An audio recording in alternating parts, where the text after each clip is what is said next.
Folks, we have never been more back than we are at this very moment. Rich Hribar joins the program. We are going to pick our 5 favorite games against the spread. We're going to submit some underdog pick'ems. We're going to have a nice, beautiful Friday making some NFL picks. It's Short King summer, dude. It just feels like no one in fantasy sports ever learns anything. Does he mistime it, or is Brock Bowers just a grown man? Brock Bowers is just a grown man. Dare I say, Rich, football might be back. In the words of Lane Johnson, this offense looks constipated. It's Short King summer. All right, GM, everyone. If you have never watched this program before, there are lots of new subscribers to this channel. We just passed 9,000. This show, man. Rich and I, we've been doing this, man. Was this our 6th year doing this, maybe? I feel like we started this before COVID even. So we pick our 5 favorite games against the spread. And then actually new feature this year, we are also going to be making a joint survivor pick, Reebs. And if we win this survivor pool, I'm going to give 10% of that money away to someone else who is in the contest with us. So there's a lot of pressure. I actually have 10 entries in this contest, so that I think there's a pretty strong chance of us doing a giveaway, because I mean, look at dude. It'd be real embarrassing to have 10 entries in this contest and not be able to find a winner in there. Looks like a decent number of people picked Philadelphia last night. Reebs, man, how did you feel watching Cowboys-Eagles last night? I felt good up until the weather delay. It was a lot of fun. There was no punts until the weather delay, and then we lost a little bit of momentum after that. And the end of the game was just kind of weird and felt kind of off kilter, but it was a fun start to the year. The Cowboys showed a lot more than I thought like they were going to, against the Eagles. Eagles were just kind of very vanilla. It was Kevin Patullo's first game. He really didn't do anything creative. A lot of Jalen Hurts and static shotgun. They didn't really run the ball well. Adoree Jackson looked real rough. Like if the Eagles are gonna keep trotting Adoree Jackson out there to the level they were last night, we're gonna be targeting the Eagles a little bit more than we did last year for sure. But overall, I thought it was a pretty fun game in totality. I know that a lot of fantasy gamers didn't get totally what they wanted out of that game outside of CD and Jalen Hurts, but I think from a watching perspective, it was fun though. No, I completely agree. I also thought the signs for offense were good. Like every drive started with the possibility. It was like a bunch of drives were starting at like the 38. It's like, dude, you get 1 first down, you're in field goal territory. Well, especially with all these kickers, dude. Like, I mean, you got all these dudes kick 55-yarders now, man. When I was growing up, you had like one dude that could kick a 50-yard field goal. It was Morton Anderson, and that was I was going to say someone tweeted last night. Man, I wish I would have remembered who tweeted, but someone tweeted last night. They were like, someone missed a 47-yarder in an AFC Conference Championship game, and they were like, well, yeah, sometimes kickers miss 47-yarders. Now a 47-yarder is like automatic. 47 yards is 3 points. Like, is there any dude misses 47 yards? I mean, Jake Elliott kicked that 58-yarder. It was like a no doubt. It was like a banger. Like it was just like had no chances of being a miss. And we saw in the preseason Little kick that 70-yarder. It's just like we're only getting further and further out with these guys. I mean, these kickers are just unreal. Yes. Yeah. All right, man. Let's do it. Let's head in. Reebs, I would like you to make your very first selection of the year, brother. Your 5th favorite game against the spread. I will just say as a 6 because it's Friday. I was going to leave the Friday game off, but I would have picked the Chiefs. But so okay, I don't know if you are or not, why would you? I would not. I would not pick the Chiefs. I mean, I think they probably win. I think the hook at 3.5 there. I'm not in a lot of places. It is, yeah. It looks. Oh, this is the no vig line. Yeah, so it's 3 at FanDuel, it's 3 at BetMGM, it's 3 at DraftKings. Yeah, so 3 minus 115. Is fine, I suppose. Sure, whatever. I'm not gonna. You're already coping on the Chiefs. Look at the only thing I'm optimistic about with the Kansas City Chiefs is Worthy. I think Worthy. I think fancy Chris Hogan is going to have himself quite a good game. Oh, you gotta stop! I saw you. I heard you on one of the shows too, saying REEBS said he was Chris Hogan. Like you said it. Hey, don't act like I put those words in your mouth, brother. That's not true. That's not true. But all right. Yes. But listen, I'm gonna start things off. I wanna be a little spicy to start. Okay. I actually have some fun teams on here. I'm gonna take the Dolphins first. Wow. Yep. Wow.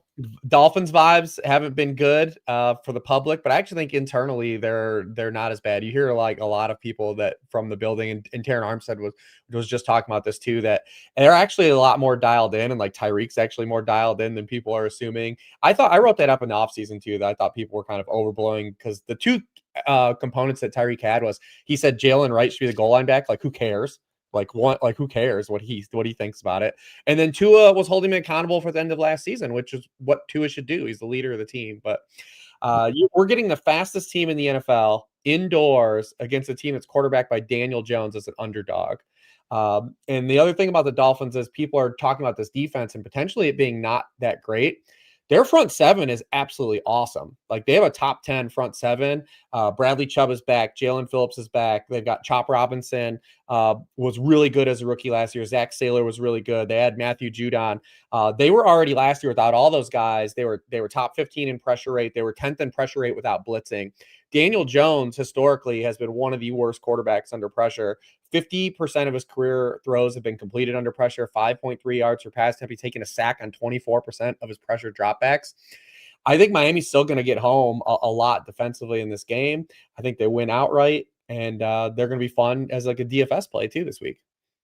This game is awesome for DFS. I mean, absolutely. No, like, this is probably my favorite game. Maybe Tampa Bay Atlanta is pretty strong for DFS as well. Here's my hesitation. I feel as if Steichen is going to have like a really, really strong game plan for this game. Like, he's going to have Daniel Jones playing so far inside himself. Now, are the Dolphins the better team? I actually think they probably are. I think that, and I gotta actually hold the L here. I've been repeating the line that everyone has been repeating about how bad the Dolphins defense is, but it really is just that, after listening to you, it really is just the secondary that is so And which brutal could there. be better. I don't think in week one it's going to be good, but I do think the additions that they made in the 11th hour here might help them out. They picked up Rasul Douglas and they picked up Juju Brents. So maybe those guys just getting added to the back end can help. They do have some versatility back there because they, like, Minka can move around and Jack Jones can move around. But I mean, Storm Duck and is not inspiring anybody, week one. Sure. Okay, so that one is not on my list.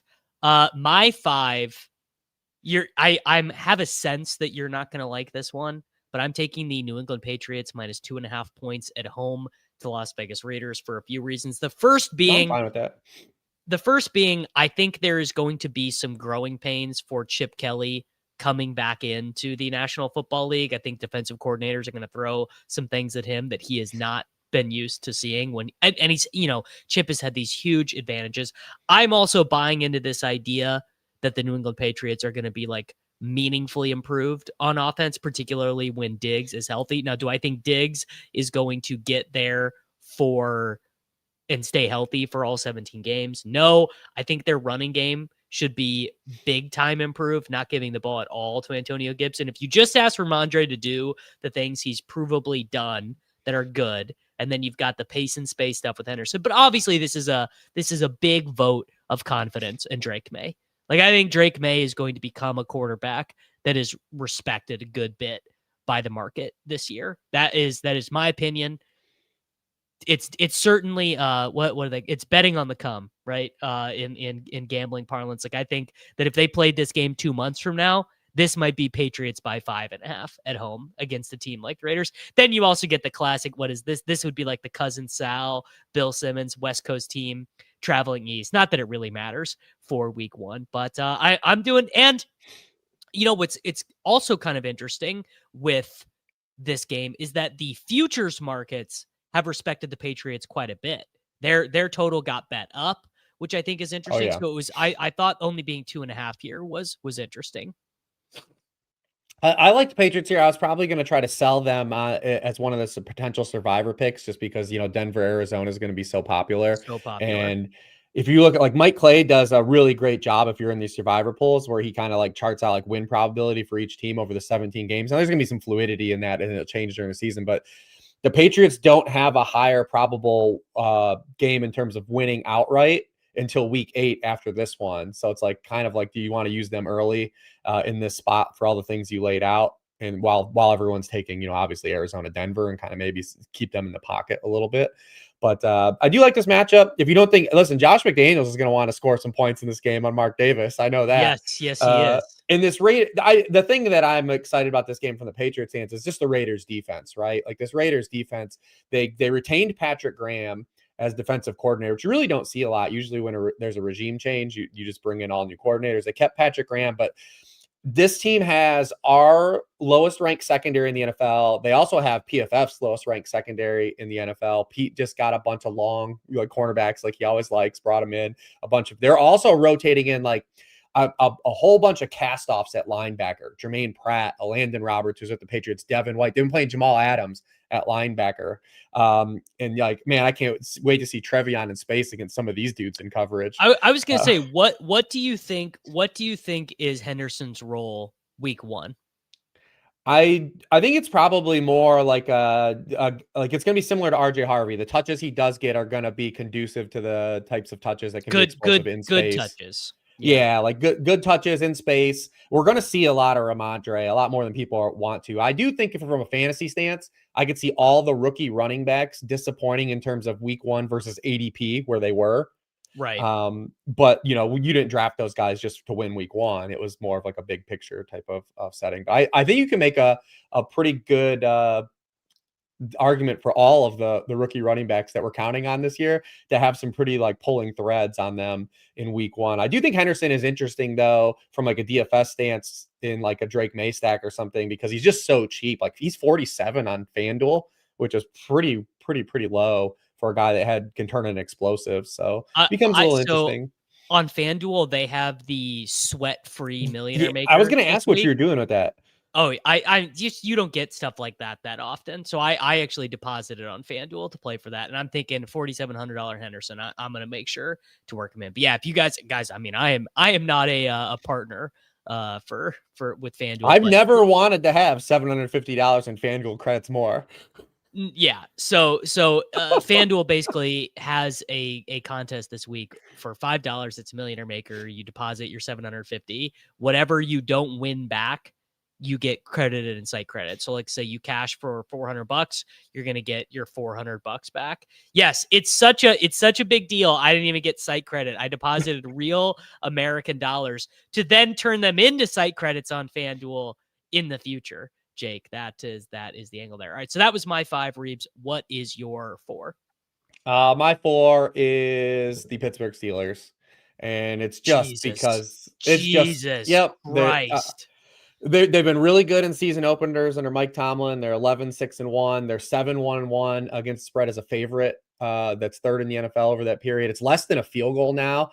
And the big thing is you're just getting Justin Fields against this defense. Like it's the same thing I'm betting against Daniel Jones week 1. Like I have a quantitative sample of Daniel Jones playing quarterback in the NFL that I can bet against a team that can rush him. And we have Justin Fields since entering the NFL, 29th in rating under pressure, 32nd in completion rate under pressure. He's completed 45% of his passes under pressure in his career.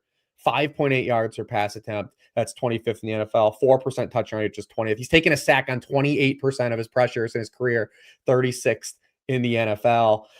Pittsburgh can rush the passer, man. They're loaded on defense. It's just one of these things. Like it's going to be boring. You don't want to watch this game. I don't want to get into the Rodgers red ass narrative, but like I just can't see this Jets offense moving the football in this game.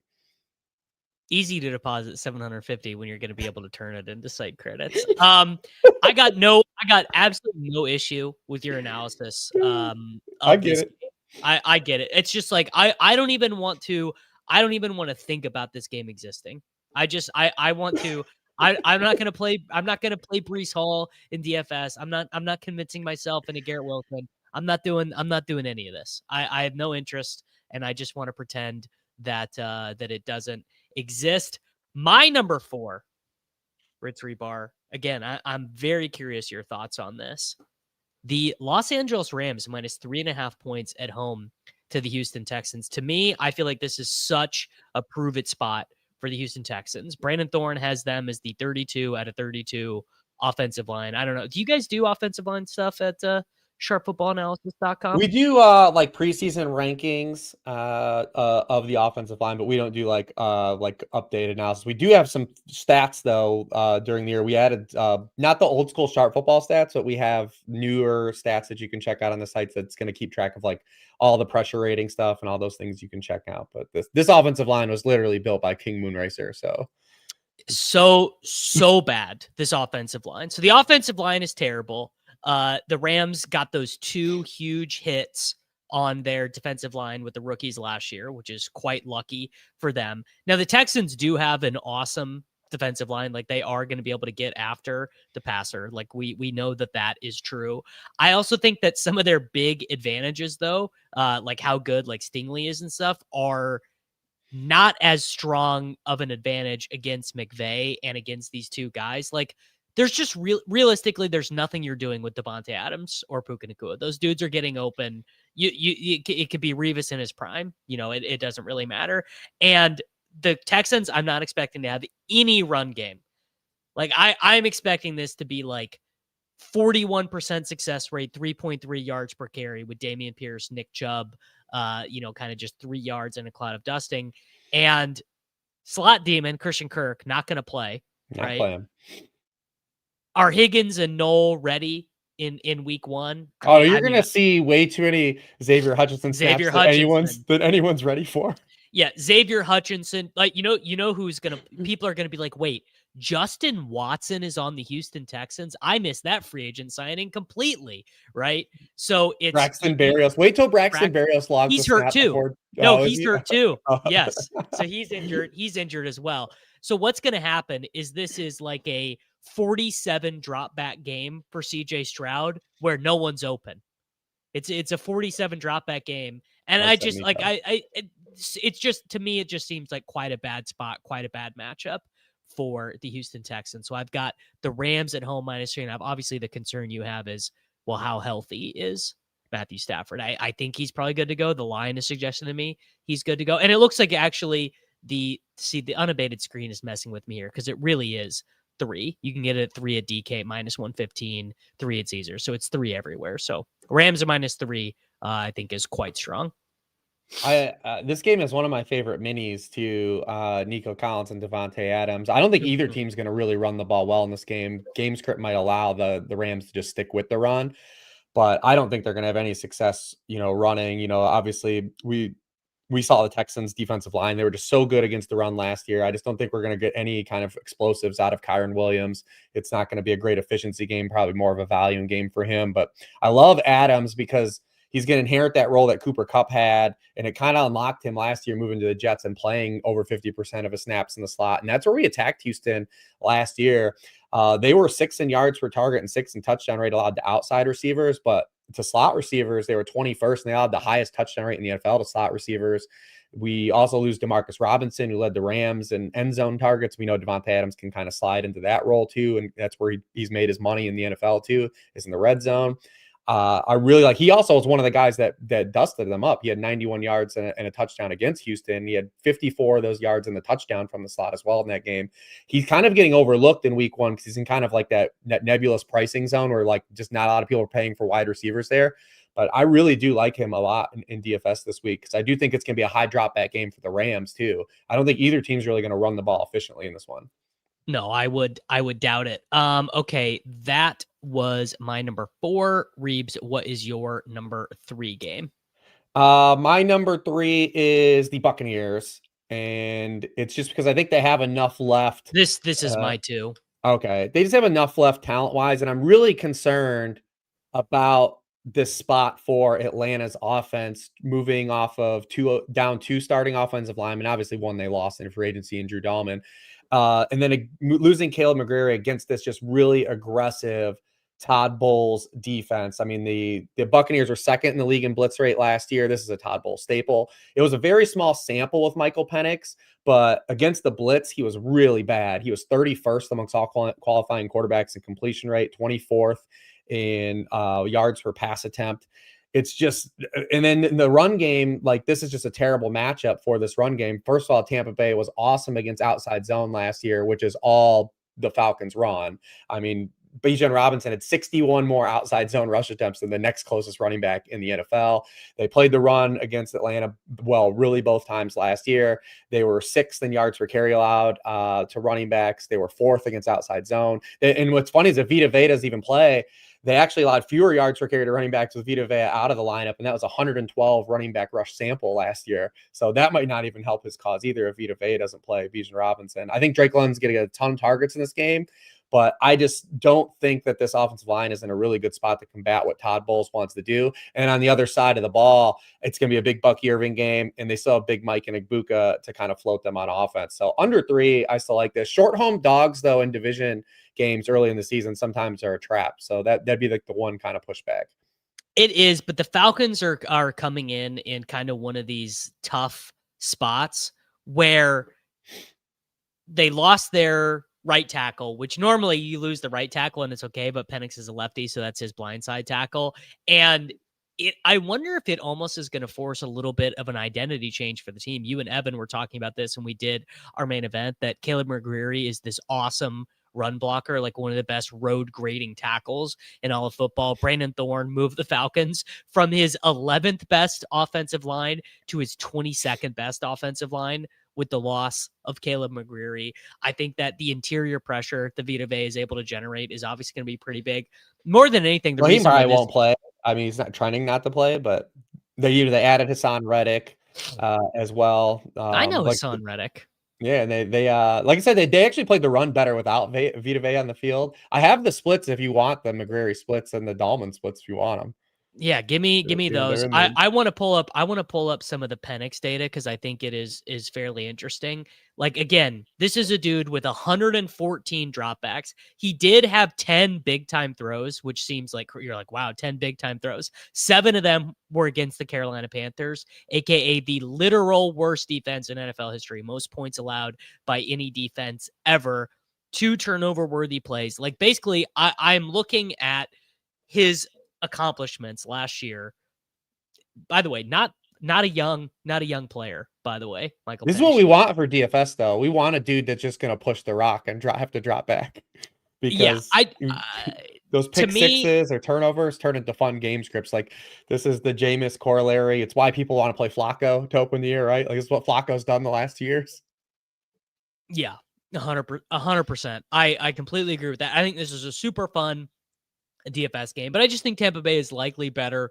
Darnell Mooney is like a legit game time decision with this shoulder It looks like injury. He's going to play. Is he? Okay. Yeah, it looks like he's trending to play. Because, I mean, these guys that are already practicing, because remember, like, limited practices aren't, like, when we're in the season and you get a Wednesday limited practice, like, that's almost always a positive sign. And it's funny because it's, like, the first time of the year people see this and, like, limited, oh, man, off the preseason. But, like, a lot of times we don't see those Wednesday, Thursday practices. Friday practices are always what you care about. Yes. But I do have the splits if you want them. Like, yes, so first of all, they lose Dahlman, which is a big deal. Like, he leaves in free agency, and Dahlman was in and out of the lineup last year. So we have like a pretty tangible split of seeing, you know, how effective like Bijan Robinson was running the football without Drew Dahlman. He had a 52.5% success rate in a first down or touchdown on 31.6% of his rushing attempts with Dahlman on the field. That was 177 runs.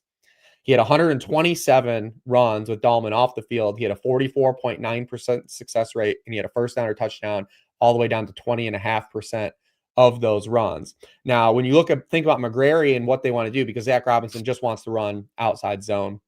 This is just like what their bread and butter. Atlanta running backs had 150 runs to the right side of the field last season. They had 5.6 yards per carry, a 56.7% success rate. 96 of those are Bijan Robinson runs. Runs to the middle of the field, it dropped to 4.5 yards per carry and 43.5% success rate. Now you remove their center, and then runs to the left side, it went all the way down to 4.1 yards per carry and a 48.4 success rate. And then Bijan Robinson running the left side, only 4.2 yards per carry. Like, it's not great. It's not great. This is an anchor of their offensive line. And you know, on the other side, Tristan Wirfs is going to be out for this game too as well. The Bucs splits without Tristan Wirfs are not nearly as staggering as that. He still averaged 5.3 yards per play with Wirfs out of the field. But dude, Bucky Irving in a relatively small sample, he averaged 7 yards per carry with Tristan Wirfs out of the game last year. I don't expect that to be static, but I do think McGrary missing is a bigger deal than Wirfs missing. Yeah, Bucky just built different. All right, so we are both there, which means that I've already done my 2. I need to do my 3, leaving only my 1. REEBS, man, I'm going off the board. You are going to be truly stunned by this pick, I think. I'm taking the Seattle Seahawks at home plus 2.5. Let's see, where all can you get? What's the best available price on the Seattle Seahawks? Looks like you can get 2 pretty much everywhere for them. I got completely sold on this for 2 reasons. First, you and Silva both told me the Seattle Seahawks might have the best defense in the NFL. Everyone has been doing this. Dude, the 49ers have the easiest schedule in the NFL. Look at all these idiot loser teams they play, right? And they do have a very easy schedule, but this is not an easy game, right? It's too perfect for them to start their crazy season, their crazy easy season with the loss on the road to the Seahawks. The defensive improvements, I think, matter. And what just a nightmare, 2-week lead up the 49ers have had to the season. CMC, by the way, this Friday practice report on CMC, has there ever been a more awaited Friday practice report than Christian McCaffrey here? I mean, it's big, but we had Jennings injured. You knew the internet was going to handle this one well. Yeah, sickening. I hate it, but I think the Seahawks are going to run the ball. He's probably fine though. Shanahan's probably doing this is probably a little bit of gamesmanship on Shanahan's part.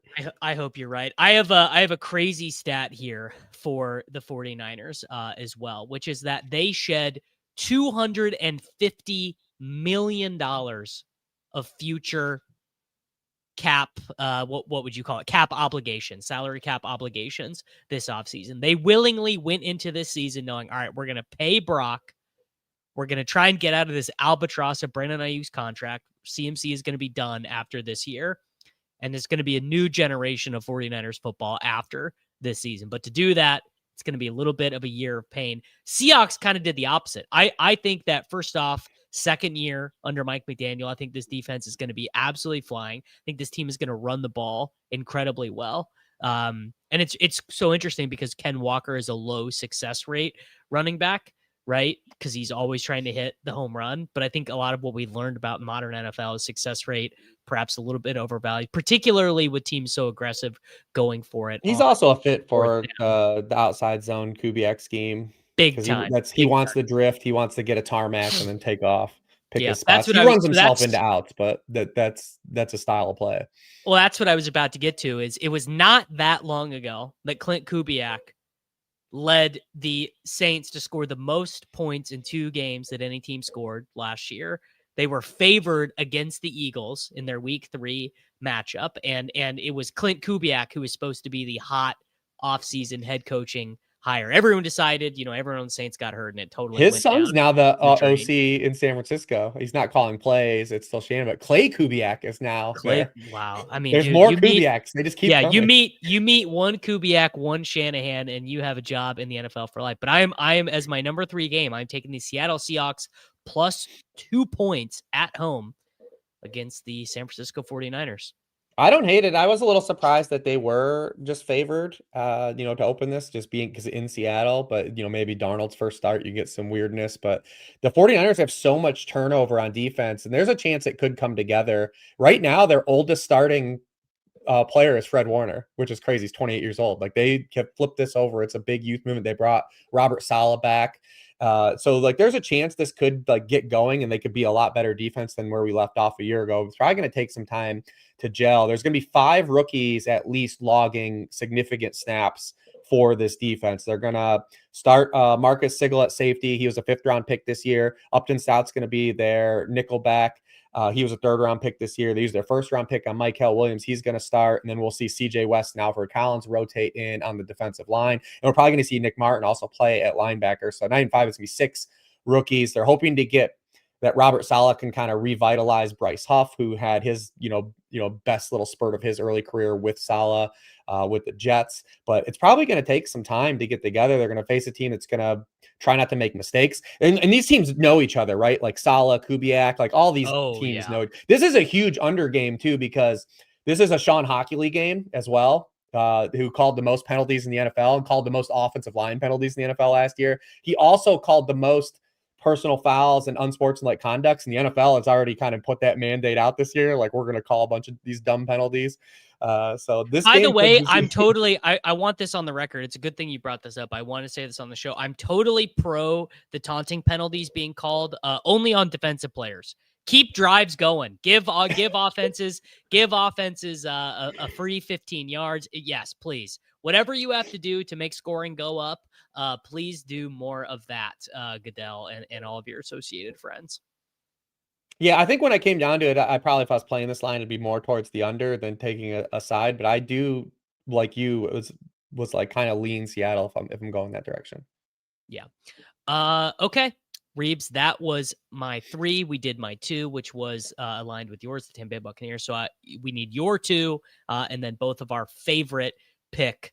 I have a strong feeling we're gonna have the same favorite pick, but maybe not. There's been times where I thought we would both have the same. Maybe it'll be a classic. We'll be on the other side of the same game when we get there. But what is your 2?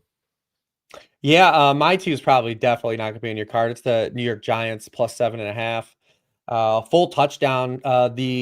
The Commanders, in the last 13 times these teams have played, have won by more than 5 points one time. Even last year when the Giants were an assault on humanity, they only won those games by 2 and 3 and 5 points last year. Like, we're getting if I wasn't a coward, I think I would maybe even take the Giants to win this game outright. I'm not going to take them to win outright, not on the road, but you're on touchdown. You're on the right side here. It's just sort of at one of these.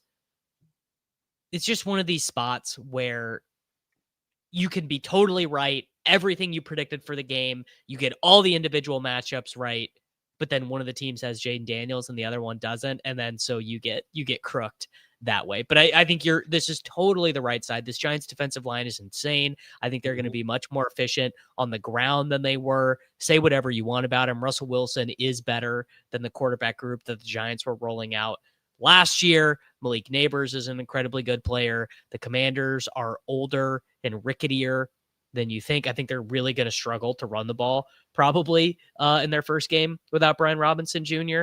So I think you're spot on here. Yeah, I don't know if it's going to translate the wins for the Giants. Their schedule is real tough, but I definitely believe this is going to be a really competitive football team this year. Their quarterback play, and eventually when they transition to Jackson Dart, maybe they're just a little more volatile. But like, Russell Wilson's going to keep them in games a lot more than their previous quarterbacks did. It wouldn't matter how you feel about Russell Wilson. He's an upgrade. And then it's just defense. Dexter Lawrence, Brian Burns, Thibodeau, Abdul Carter up front. They had Javon Holland. They had Paulson Adebo. And then you also have to factor in this Terry McLaurin holdout. Like, we saw this last year. All these receivers that held out last year all started slow. I mean, people forget because of the way Jamar Chase ended, but like the first month of the season, he was wide receiver 37 in targets. Like, CeeDee Lamb openly talked about last year, him missing training camp and how it affected the start of his season. Brandon Ayuk was like a ghost, and basically until he got to open the year too. So Terry McLaurin missing all this time is still a big deal. And like you said, they are a little bit older. I still wouldn't pick the Giants to win this game. I just think it's going to be a lot more competitive, and you're catching a touchdown for a team that I think is going to be really competitive in a division game. I'll just take the more than a touchdown there. I like it. I mean, I think it's that's kind of one of those classic old school angles of just the too many points for a divisional game with two teams that are honestly closer in talent level than I think the market would be giving them. All right, Reebs, man, hand it to me. Your favorite wager against the spread this week is whomst? The Broncos. I would double digit this game. Okay, we don't have the same one. Yeah, there's just so many factors that suggest the Broncos are just gonna absolutely just roll in this game. I mean, they were 8-0 against the spread as a favorite last year. The Titans were the worst team in the NFL against spread. Obviously, things change, but Number one overall draft picks and rookie quarterbacks, especially. I think I've done this every year on the show. Like are absolutely horrible bets in week one. Number one draft pick since 2010 are 1-9-1 straight up, 2-8-1 against the spread. In the 2000s, rookie quarterbacks, regardless of draft selection, are 11-24-1. These passers have been absolutely horrible. 58% completion rate. They've thrown more interceptions than touchdowns.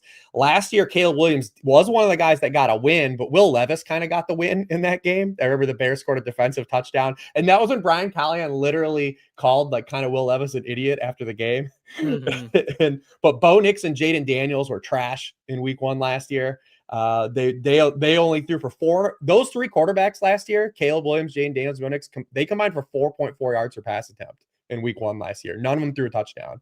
I think Cam Ward's going to be an upgrade for the Titans, and this is going to get footing, but you're asking him to go on the road in Denver, where historically playing in week 1 and 2 in Denver has been absolutely horrible. In the past 10 years, games in September in Denver, opponents have averaged 15 points per game. Denver also has not only the best defense from the NFL last year, they got better on paper. Like they added 3 more new starters that are really good on paper. So it's going to take some time. And then we have one other factor too, is that, Alex Kemp refereeing this game. He was by far the best referee to have for favorites last year.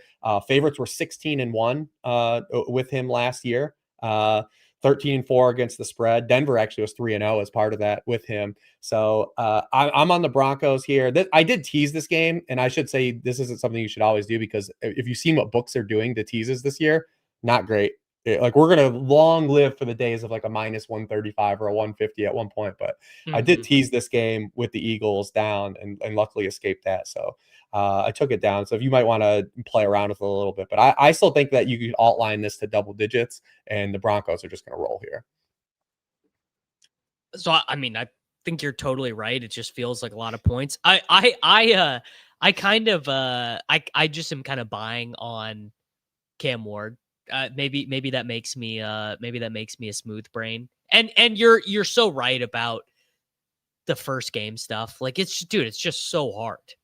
The amount of things that are coming at Cam Ward so quick, so fast. It's like a brutal match. It's also Denver, one of the biggest home field advantages in all of football. That's another classic gambling angle, is the first 2 games of the season, the Broncos at home. It's like some incredible straight up record. So you're totally spot on. It felt like a lot of points, but 9 points. It is. That's why I said I did tease it. I teased it with the Eagles, initially. And the Eagles probably should have lost, but we'll take it. No. All right, Reebs, my number one. And frankly, I'm actually kind of astonished you didn't have this one in here. The Baltimore Ravens, basically a pick 'em against the Buffalo Bills. You're in trouble, man.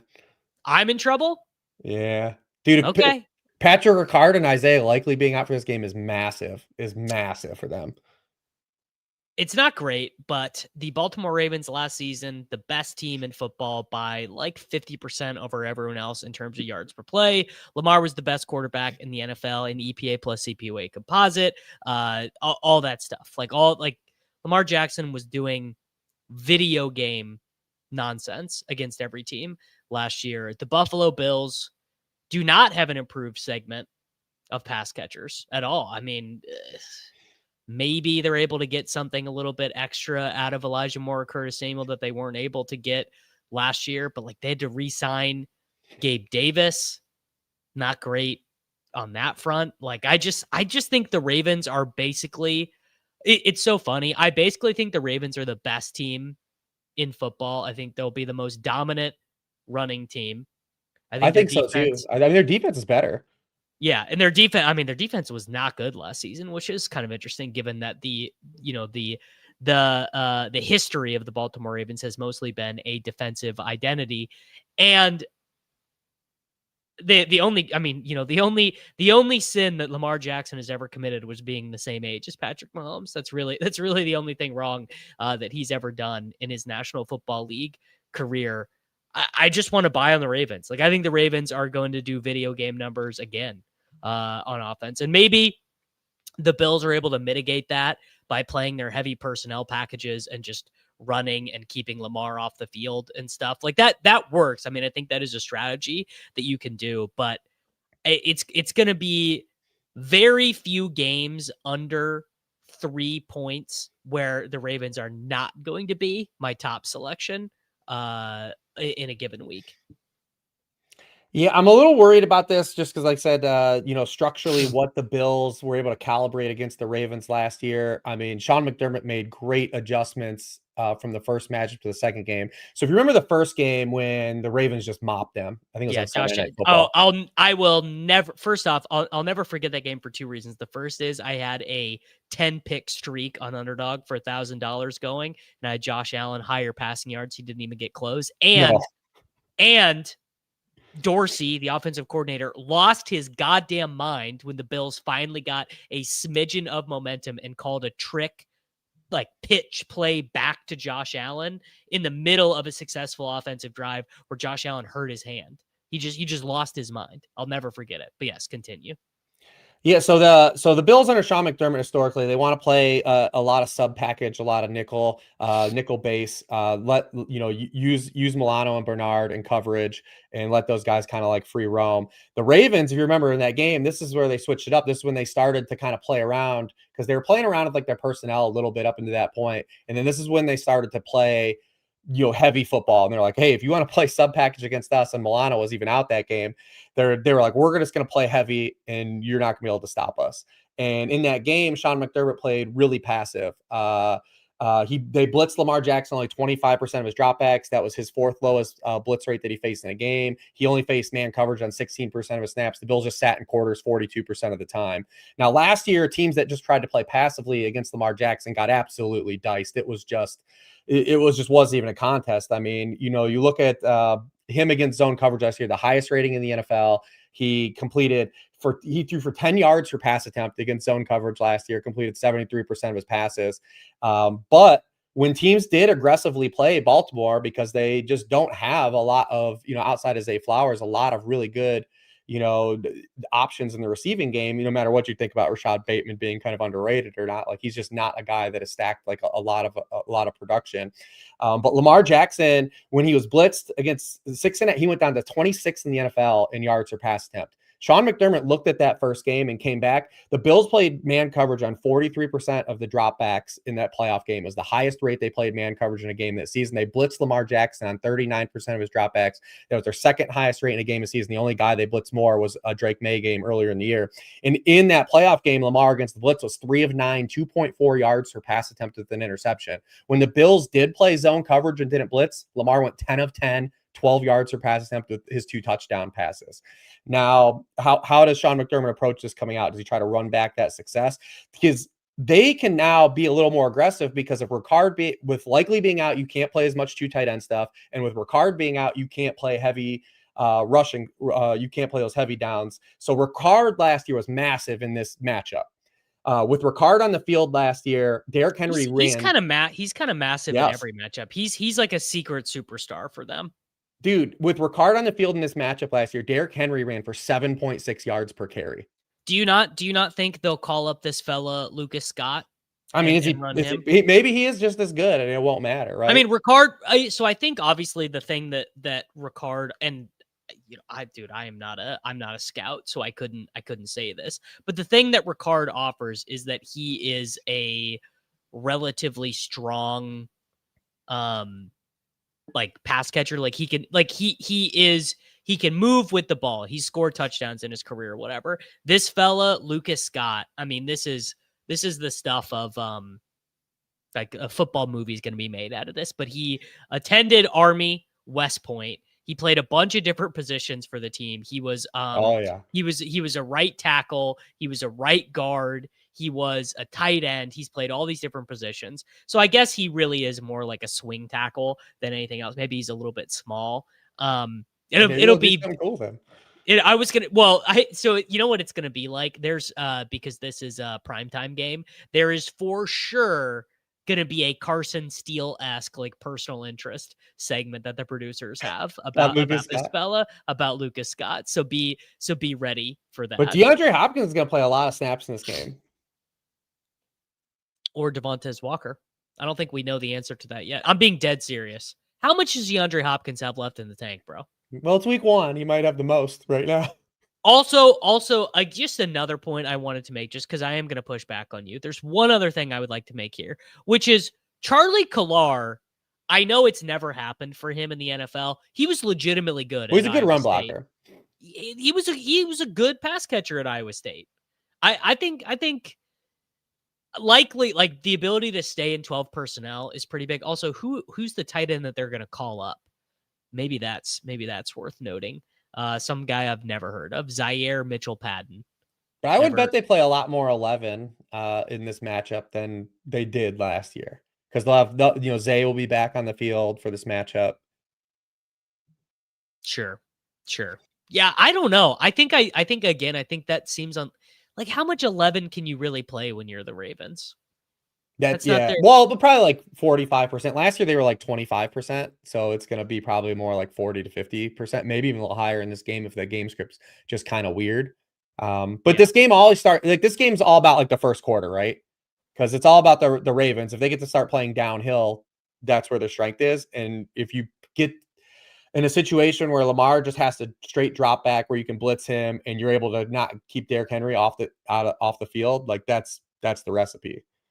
Yes, it is. But I mean, I'm not saying like the Ravens are gonna, like, they can't win this game or anything, but I do just think there are some things that make me not feel strong about them as I would have been, like, kind of coming in.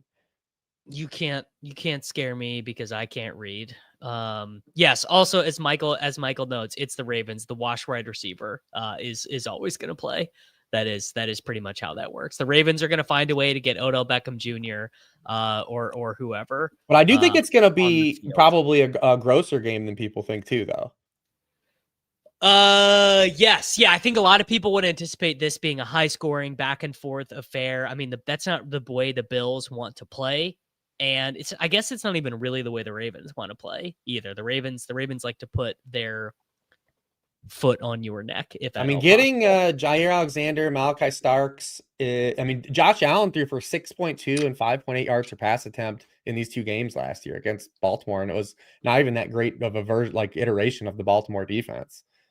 Yes, and he only had 20 rushing yards in each game. Okay, Reebs, are you ready to make some Survivor picks? Yeah. Okay, so this is still open. So if any of you guys want to play in this, the link is in the YouTube chat. The link is in the description. This is going to be open until Sunday. We are at 144 entries. So what is 144 times 25? So prize pool is $3,600 right now. So if we win that, take out some rake, 10% of that. It's not nothing. I basically send you like $300 right now, depending on how many gets in. If we end up finding the shipper here, I've got a bunch of entries in this. Looks like, ooh, smart by me. I did not end up taking Philadelphia on any of my entries last night. So shout out to me. I've got our entry right up here titled. This will be the one that we do for the show. What are your thoughts on Survivor this week, Mr. Reebs? Yeah, my thoughts would be it'd be kind of an opportune spot that I think probably use the Jaguars or Patriots. Like, I don't think it's going to get a lot better for I don't know if we're going to get as good. And it's week 1, weird things happen. Maybe you just want to get out of the block, but Denver is going to be pretty chalky. I think Cardinals will be pretty chalky. Yes. So obviously you have to think a little bit about contest size. And the Cardinals not winning that game would be like the most Cardinals thing. It would be the most Cardinals thing ever for Kyler Murray to walk in and lose to Spencer Rattler. It's so obvious that that Arizona is so they didn't overlap, right? It was Caleb. Caleb took Rattler's job. It's possible that Spencer Rattler might have been, I need to get back. He might have been Kyler's backup for one season. 2019 Oklahoma. No, he was Hurts's backup. Rattler was Hurts's backup for a season. I think that Denver is obviously the best pick in Survivor this week. The issue you have is Denver gets a couple other cupcakes they get at the Jets, they get home to the Giants, they get home to the Raiders, and they get they have a couple other soft spots. Arizona basically has no other spot on the look ahead schedule right now where they would not be they're not favored by a touchdown anywhere else. So I think for this one, I think let's just get off the block. I think we do Denver. Okay. Yeah, I think let's just get off the block. Happy to happy to be wrong about this one. But yeah, if you guys want to hop in, it was last year, right? Wasn't last year Survivors just maybe I'm thinking the year before? No, each of the last 2 years they've has just been a crazy Survivor apocalypse in week 1. It's been so long that I forget the specifics. But Sammy Reed and I do a joint Survivor every year together, and we were in a pool, a small pool, where like we do the pentathlon contest that Derek Van Riper puts together. REEBS, every team in the pool lost week 1. It's a 14 team pool. Every team in the pool lost week 1. Bengals. Oh, Bengals, Patriots. Yes. Well, yeah. Bengals. Yeah, Saints smoking the Cowboys. Yes. As Benny notes, that was week 2. They played Carolina week 1. But I remember for sure the Bengals Patriots was a big one because Jacoby Brissett started. Like that was a Jacoby Brissett game. Yes. Yeah. So it was a total. So now obviously not saying that these are not total. Not saying that any of these are guaranteed winners, but you guys can see my distribution here. I have Denver, I have Arizona, I have Denver, I have Tampa Bay, I have Arizona, I have the Commies on one, I have the Jacksonville Jaguars on another, I have the Bengals on another. So I'm gonna do 10 entries in this pool, and whatever. We'll end up doing a giveaway if I win. So the link to that is in the description. The link is in the YouTube chat. Hope you guys sign up. REEBS, you have the show with Hilo here in a little 12, bit. Yeah, 12 Eastern. I'm also doing a show at Crane this year on Fridays. So am I. Crane, a busy guy on Fridays. This is what we do. Just Crane. A bunch of shows Friday. Well, the same thing like Crane. Like I write up an article where I write up every single game, every player. And, if I can reach a new audience and kind of share some of that information. And some people are like, oh, I liked what he said. Maybe I'll go check out some more of his stuff. It just gives a different opportunity to talk about stuff. So I've done all the work all week. We're just waiting on these final injury reports for Friday. And we'll get ready to lock in some DFS stuff. What are you doing for DFS this week? Man, big DFS angles this week. Big Brock Bowers guy this week. I think well, dude, it's like this is a week that you don't have to sacrifice much to get him. 6,500 on him. And my other big one this week is Puka Nacua. Gonna have huge stances versus the field on those two guys. You got a running back you want to leave me with in DFS before I head you out of here? Running back. No, I think running back is pretty clean this week. I don't think you really need to get cute. I think you just jam in cash. You jam in Chase Brown, Connor, Bucky Irving. And then in tournaments, if you want to mix in Devin Achane or get cute with like a Travion or something like that, you can play those guys. But love a lot of games for stacking. I love Jaguars, Panthers for game stacking. Like, dude, it's very rare because if for people who haven't heard me, I like to play in like these small field, like higher stakes, like single entries where you just like try to onslaught a game. And if you get it right, like you just cook. And if you don't, who gives a shit? And you try to have enough weeks where like you win 2 or 3 of those weeks a year, like that covers your whole season. Mm-hmm. It's very rare you can build like an absolute like 5 to 6 player stack over the course of a season and not even have it be 60% of your allocated salary. You can literally play the top 6 dudes in that Panthers Jaguars game, and it's like right under 60% of your guys. Like you can mix match and dudes. Like you can do like Lawrence, BTJ, Brenton Strange, Tet McMillan. If you want to add Hunter, if you want to add Leggett, if you want to like, and it's only like 58% of your salary on both sites. And then that means you can just jam in like another big piece somewhere else. I love like those types of layouts. But Panthers Jags is one I'll probably be stacking pretty heavy. And then we'll probably be doing some Dolphins Colts stuff and probably some Browns Bengals stuff. All right. Do you want to cook a pick'em real quick? Oh, sure, man. Always, I love it. All right, let's cook ourselves a little 8-legger here. I'm gonna cook up a few of these, and then we will hop on out. Where would you like to begin, my man? James Conner, rushing yards. What we got here? Yes, love it. James Conner, 69.5 rushing yards. I'm cool to slide that one up if you want to go higher. So I gave this out on the show. I bet this at all the way up to into the 80s. So if you want to do something like that, that's cool. He was number 7 in the NFL in rushing yards per game and wins, just under 88 yards. So I do like that one. All right, we're gonna take him to 70. 79.5. We're gonna take him to 79.5. I'm gonna go to my boy Ken Walker. I'm gonna take Ken Walker higher than 60.5 rushing yards. As I mentioned earlier, I think this is a pretty good spot. Nice thing about Ken Walker, fella can get here on 2 runs. You know, it's like might be a bunch of 2-yarders in there, but I feel that is quite a good spot for Mr. Walker. REEBS, give me some hot fire. So I want to run a little correlation with my first pick, and I want to do Chris Olave receptions. Love it. I think it's 4.5. It's 4.5. That's a great number. We're getting a little bit of a multiplier at 4.5. Yeah, I love this too because we already saw proof of concept in the preseason. He ran 40% of his preseason snaps from the slot. And that's where you want to target Arizona because Jonathan Gannon plays this real passive zone defense. He's done this his whole career. And they've been, since he's been a head coach, I mean, they're 10th in receptions allowed per game to slot receivers. So I do like that correlation with the Conner and Olave.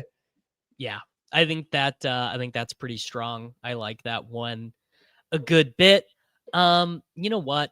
I'm gonna do this. We're gonna go to Brock Bowers, and we're just gonna take Brock Bowers higher than 12.05 fantasy points. If Bowers can't get 12.05 fantasy points in the first game of the season, then what was I even doing, Reeves? What was I even doing for? I like those fantasy point ones too. I always forget I do too because I can't do these in Ohio, so I always forget that the fantasy point ones are always cool.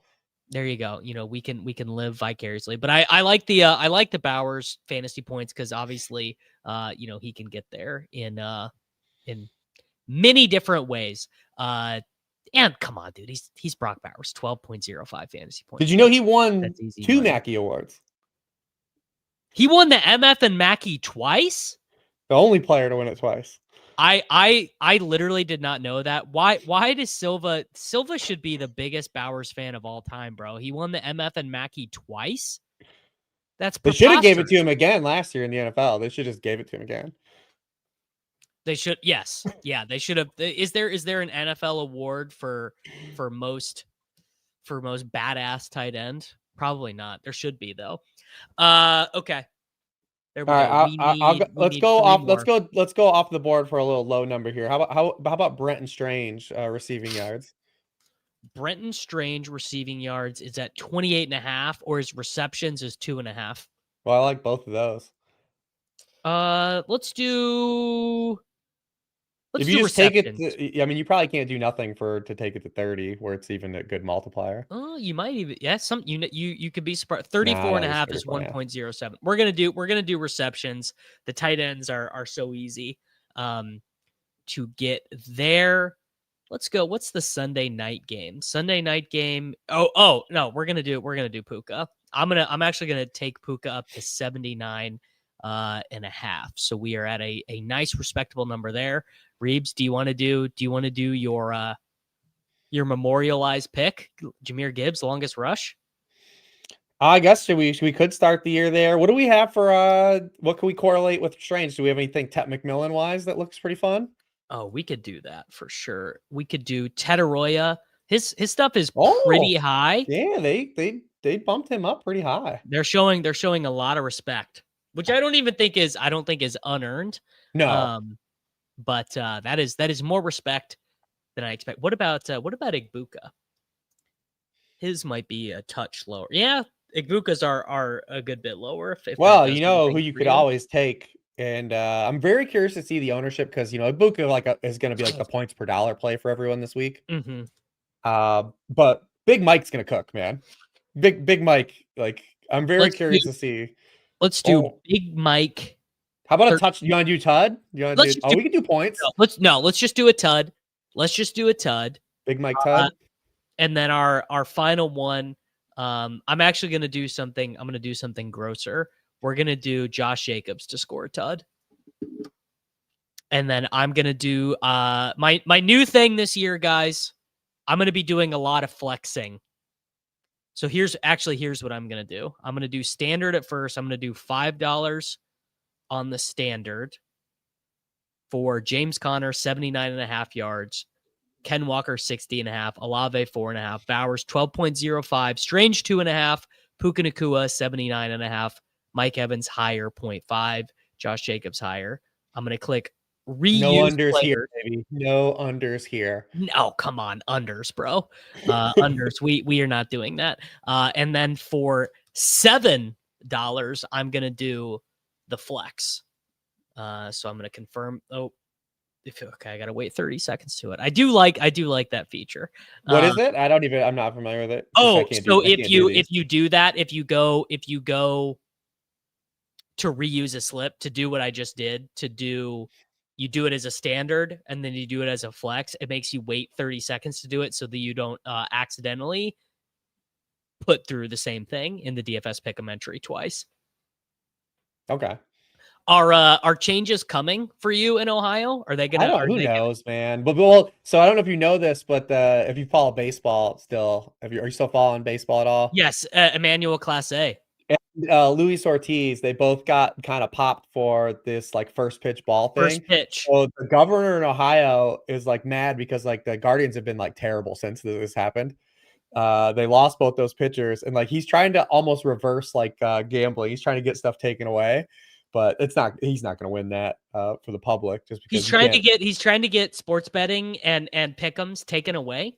Yeah, because like it fucked the Guardian season kind of in a way. They were going to be screwed anyways, but like so he's like he's giving this whole spiel about like compromising like integrity of like games and stuff, and like why we shouldn't be allowed to bet on it. It's absolutely just he's not going to win because when you unbottle gambling and you unlocked it for people, especially in this era of recession where there's no jobs for anybody, like they're not going to just vote for that down. So yes, we want to go back to not gambling on anything. That is patently absurd. Also, there's someone in Ohio too. I don't think it was the governor. It might have been someone in the House that was trying to get like to change like bourbon laws because they couldn't get. They were trying to they were like a whiskey collector and they were tired of paying secondary market pricing, so they were trying to get like a law change so they could get more access to bourbon. It's like the worst shit ever that's going on here, dude. What is going on? What is going on? What is going on in the state of Ohio, man? It's kind of funny here. It's not nothing that insane, but the sports betting legalization in Missouri has been pushed back 3 separate times. It was supposed to be January 1st, then it was supposed to be June 1st. Now it is officially supposed to be December 1st. But if they are unable to get it fully licensed and everything set in, then it has to go back on the ballot again, which it looks like it's all going to be good here December 1st. So I'll be able to do pick'em and sports betting and all that stuff. But yeah, it's been quite nuts. Okay, Reebs, there we go. This man's going to be on with High Low here quite soon. You guys can go check him out there. And if they want to read the worksheet, where can they find that? Yeah, Sharp Football Analysis. You can go check that out. All the primetime games are always open every week. If it's week 1 and you want to join anything, you guys can use promo code SHARP40. We're going to do 40% off the first week. So I'll always drop some stuff in here for you guys wherever I go visit. There you go. All right, everyone, go check Reebs out over on sharpfootballanalysis.com. He'll be back next Friday. We're going to cook ourselves some pick'ems. We're going to head over here on the Dob application. Later, Reebs, man. Have a great day, brother. There we go, boys. Let's just see what we've got. So we're gonna do the usual. We're gonna get some 8-leg DFS pick'em entries in. We're gonna do the Hateful Eight, and we're gonna have a good time. By the way, has anyone been able to find out how you can qualify for the Dog Bowl from Pick'em?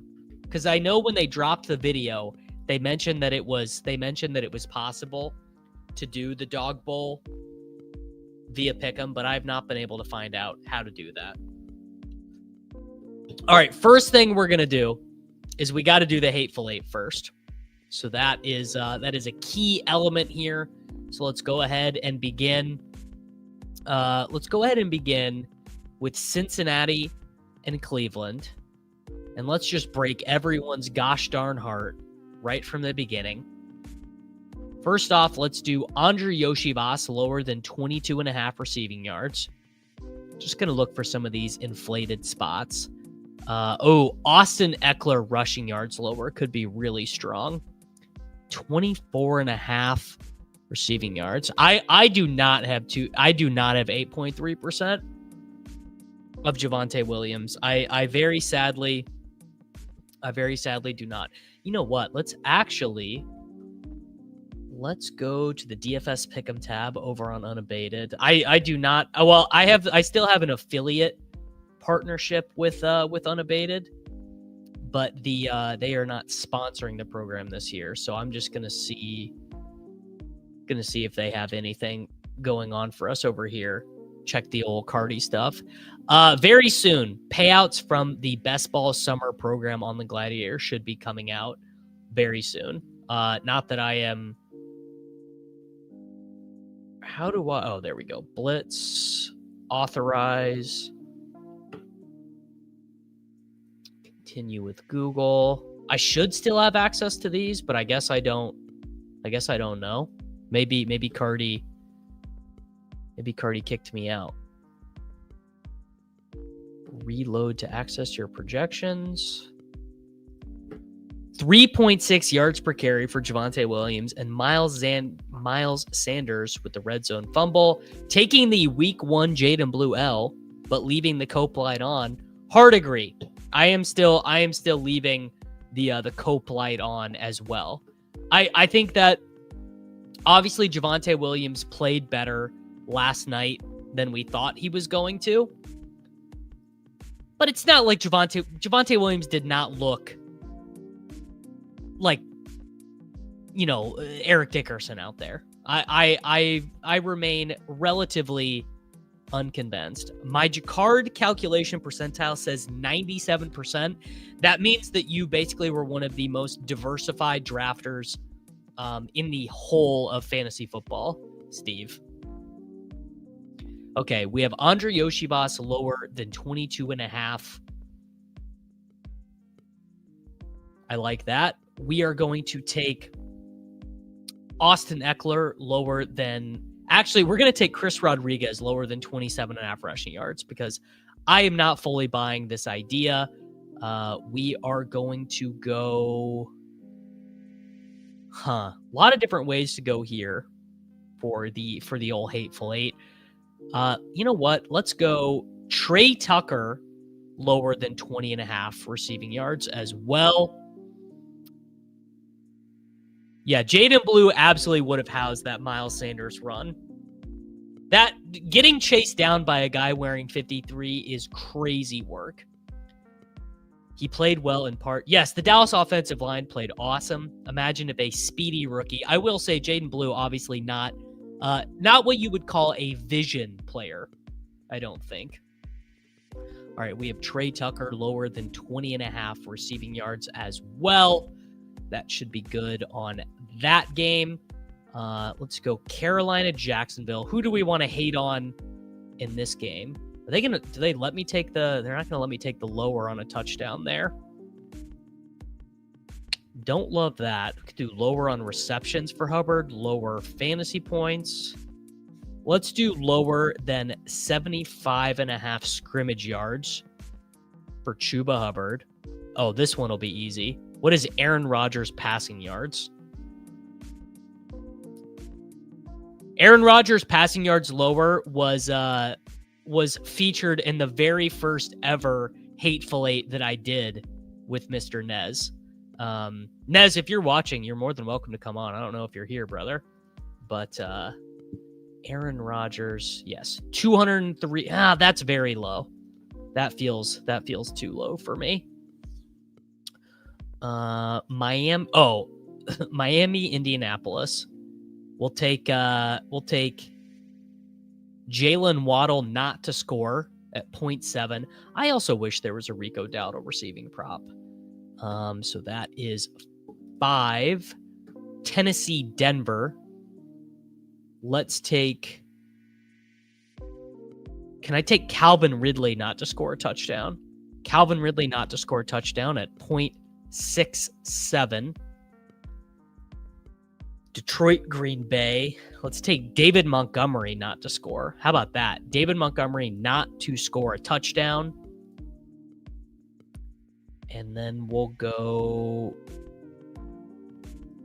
Can I take a Rachaad White lower? A Rachaad White lower. Yes, Rachaad White will go lower than 32.5 scrimmage yards. Bang. There is a.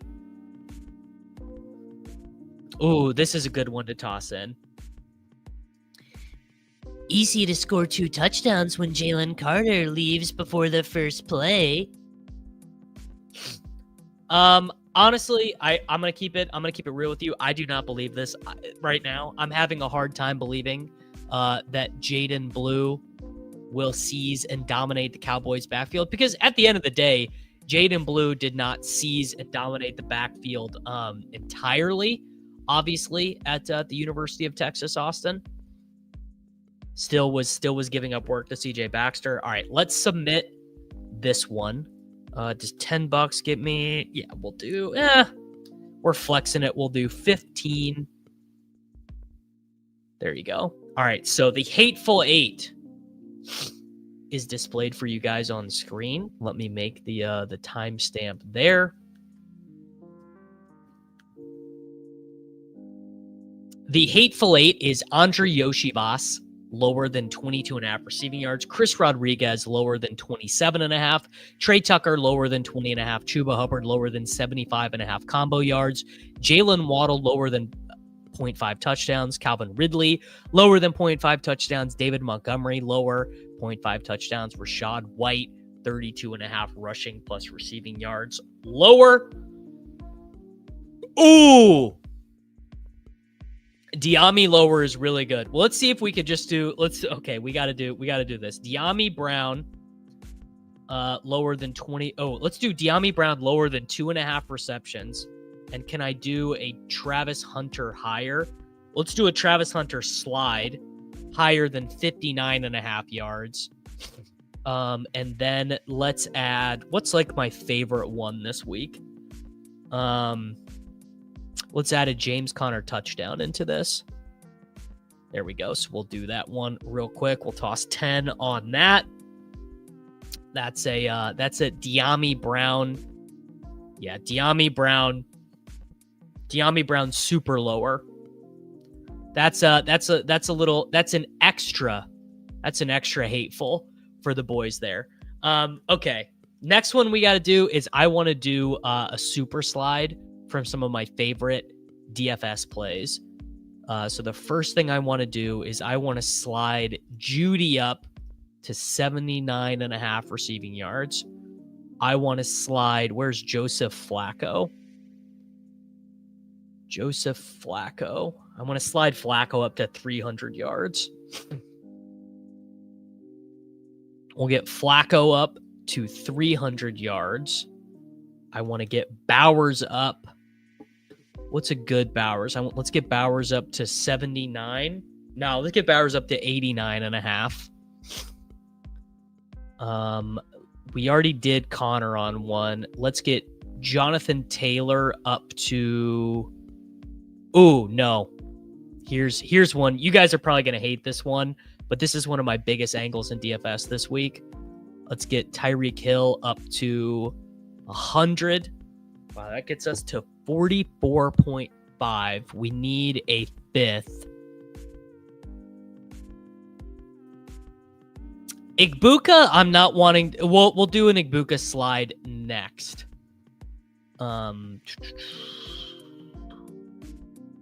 Let's do J.K. Dobbins, maybe. No. Yeah, Dobbins 11.5 rush attempts. That feels light. So there we go. We're gonna do 5 on that for standard, so that the super slider is Jerry Jeudy higher than 79.5 receiving yards, Joe Flacco higher than 299.5 passing yards, Brock Bowers higher than 89.5 receiving yards, Tyreek Hill higher than 99.5, J.K. Dobbins higher than 11.5 rush attempts. Hey, there's enough meat on the bone for both of them. Yes, there will be many promos coming out for the Sunday games for the pick'ems, but this show is scheduled on Fridays, Daniel, and I'm a man of the people. By which case, I mean that I am happy to give my thoughts on pick'ems that I'm going to be cooking. And if there's more, I'll tell you what, I'll use the promos on the Sunday morning show here on the show. That is when the pick'ems will be cooking. Let me make the timestamp here for the super slider. Bada bing, bada boom. Oh, and then oh no! I didn't click reuse players.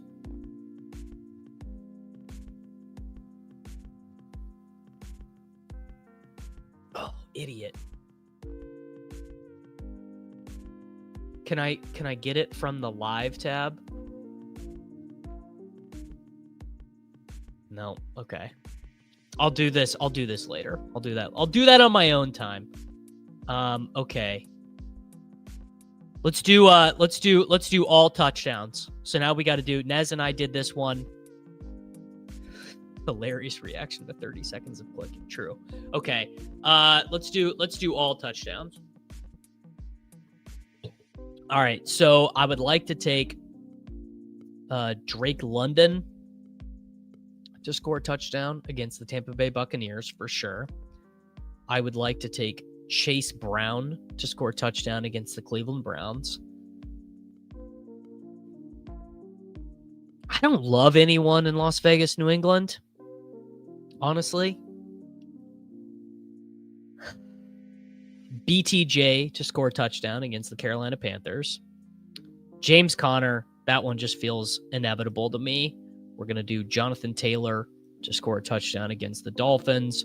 We are going to do Ken Walker to score a touchdown against the 49ers.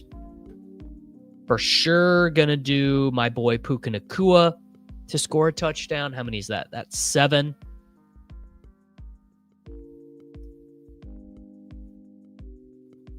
You know what?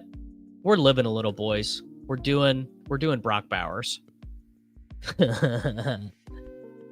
Okay, this time I will remember to do the flex. So our touchdowns are Drake London, Chase Brown, Brian Thomas Jr., James Conner, Jonathan Taylor, Ken Walker, Puka Nacua, and Brock Bowers.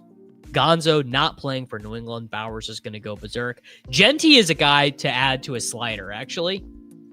I think if you're going to do Genty, I feel like the median projections on him are probably not great.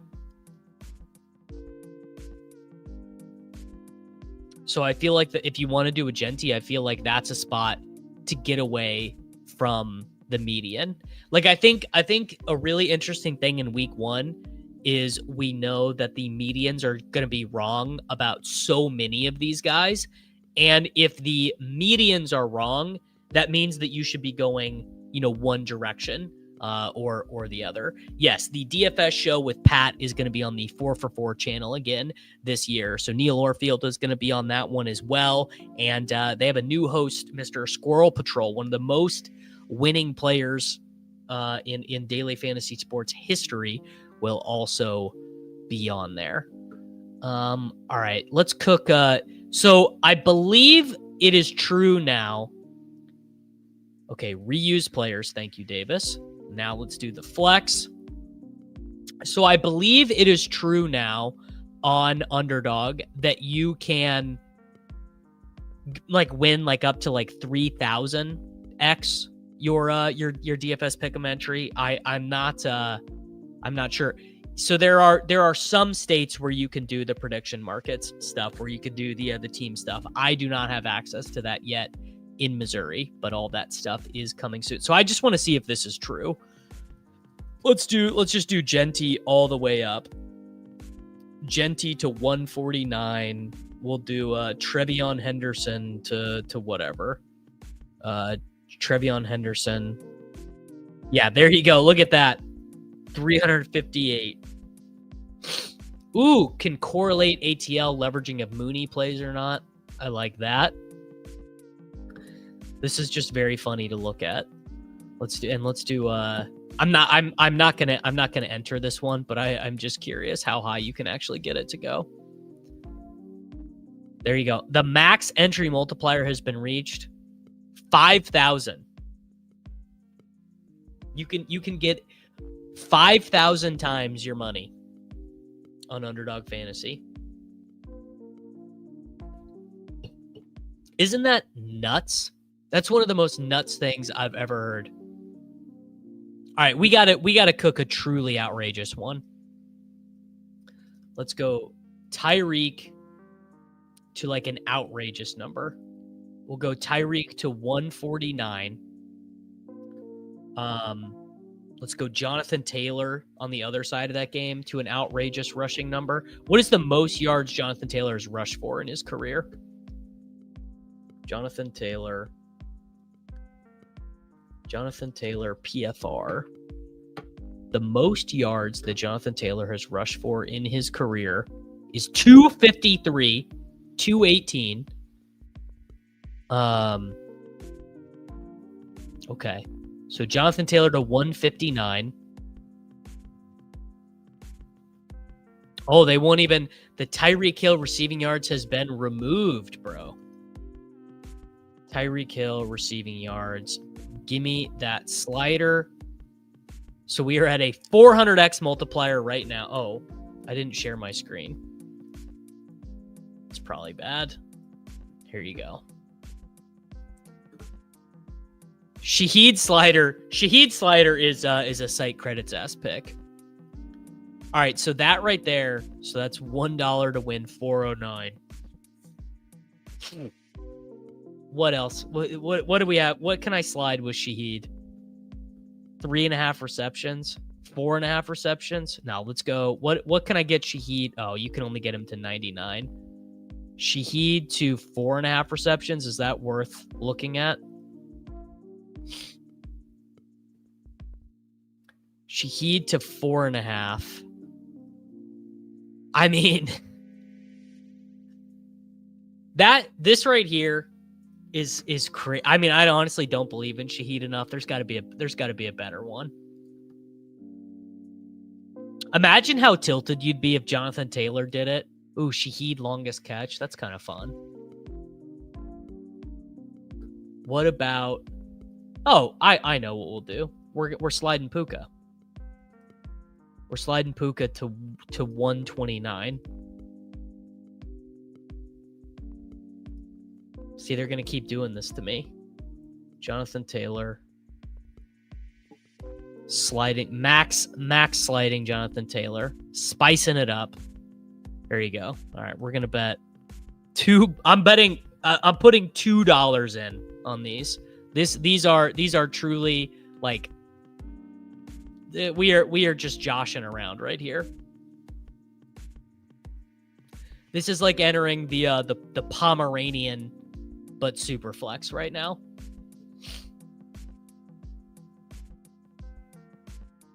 All right, that was the Pomeranian. The Pomeranian but Superflex DFS pick'em entry. Not gonna lie, I think that's pretty clever. All right, there you go. There's the link to that one. And reuse players, standard.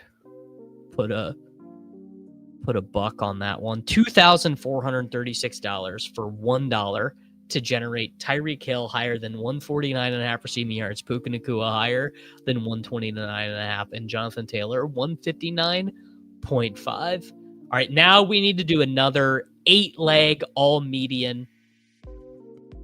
And let's get our finale from Baltimore Buffalo. What do we think is a nice angle here? I think Mark Andrews' receiving yards feels decent. Lamar Jackson fantasy points, perhaps. But I think let's work back.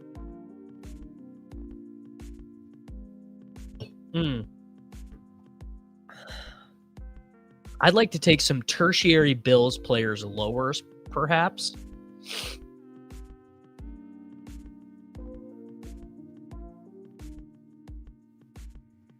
Yeah, we'll do one just for this evening as well. Dude, okay. Let's do our capper for the end of the night is going to be Lamar Jackson.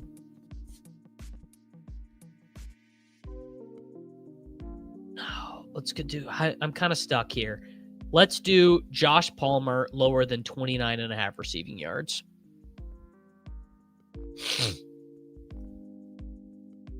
Oh, is there anything posted for Jalen Knoll? That's a good one. Yeah, nothing good. Nothing good for Jalen Knoll. All right. Tampa Bay, Atlanta. We will do...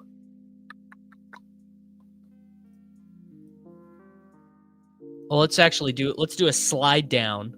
We'll do Drake London for 5.5 receptions. Cincy, Cleveland.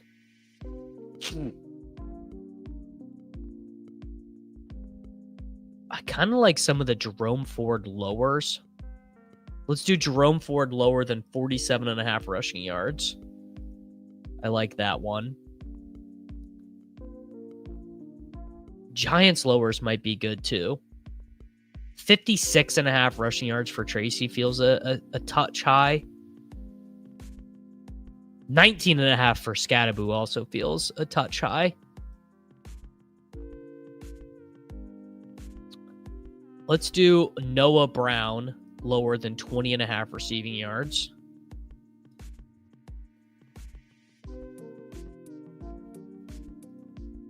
What do we got?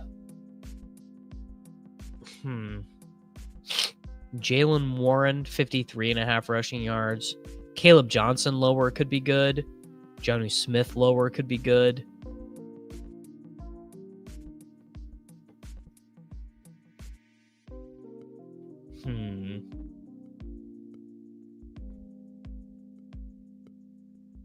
Let's go Allen Lazard lower than 1.5 receptions. How about that? I like that. Hating is so fun. Kamara, 12.5 longest reception higher for Kamara. How many times did Kamara get over that? That's an interesting one. Last year, Alvin Kamara, I mean, he did it a bunch. Kamara is such a good football player, man. It's actually wild how good of a football player Alvin Kamara is. People do forget. You know what? We're gonna do. What can I get rush attempts slider here? 11.5. How often Kamara? Yeah, we're gonna do 11.5 rush attempts.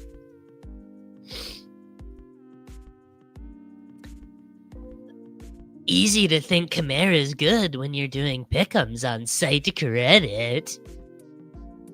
It is. That is true. It's very easy.